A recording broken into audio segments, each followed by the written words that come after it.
आमचे महसूल मार्फत अनधिकृत उत्खनन वाहतूकवर मड मंडळामध्ये 2 हायवावर कारवाई करण्यात आली. अनधिकृत वाहतुकीवर कारवाई करण्यात आलेली आहे दंडात्मक. एक हायवा गाडी 6 ब्रास, एक दुसरी गाडी 4 ब्रास या दंडा ऑनलाईन पंचनामे करण्यात आलेले आहे. आणि दुसरं म्हणलं तरी इथून जर अनधिकृत वाहतूक होत असल्यास तरी अजून इथून पुढील कारवाई चालूच ठेवणार आहे.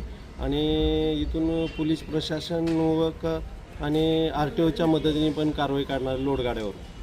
आता ह्या जास्त लोड आहे का या गाड्यांमध्ये? आता 4-5 त्याच्या बापामध्ये आहे, तरी पण आम्ही नंतर RTOकडे वर्ग करणार. आता कोणकोणत्या व्यक्तींच्या ह्या गाड्या आहेत, कोणावर कारवाई झाली?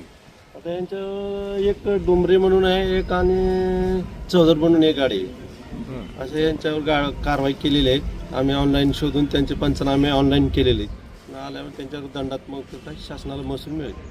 अनेक खरतर महसूल म्हणजे आपल्या ह्या भागातनं मातीची वाहतूक राजरोसपणे केली जाते, त्यावर प्रशासन म्हणजे तिकडे का लक्ष देत नाही तुम्ही? हा चालू आहे आमचे सगळे. काही ठिकाणी परवाना घेतलेला आहे, काही ठिकाणी वाहतूक आमचे टीम प्रमुख लावलेले आहेत, त्याच्यामुळे आमचं टीम चालू आहे. तरी काम चालूच आहे.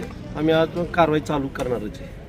समजा कुणाला कळवायचं असेल अनधिकृत काय वाहतूक उत्खनन असेल तर कुणाशी संपर्क साधायचा? भरारी पथकाचं कसं आहे? भरारी पथकाशी संपर्क साधायचा किंवा आमच्या तहसील ऑफिसशी कॉन्टॅक्ट करायचा. भरारी पथकाचा प्रमुख कोण आहे, त्यांचा नंबर थोडासा जर तुम्ही दिला तर तो लोकांपर्यंत जाईल. प्रत्येक भरारी पथकामध्ये मंडळा स्तरावर नेमलेले आहेत. प्रत्येक मंडळाला भरारी पथकाध्यक्ष गेलेले, त्याच्यावर त्यांची कमिटी खाली सर्व त्याचे तलाठी नेमलेली. त्याच्यामुळे आम्ही इथून पुढील कारवाई पूर्ण करण्यात येईल. आणि अनधिकृत वाहतुकीवर आम्ही इथून या पुढील काळात कुठलीही अनधिकृत वाहतूक होणार नाही आणि RTO मार्फत कारवाई करणार.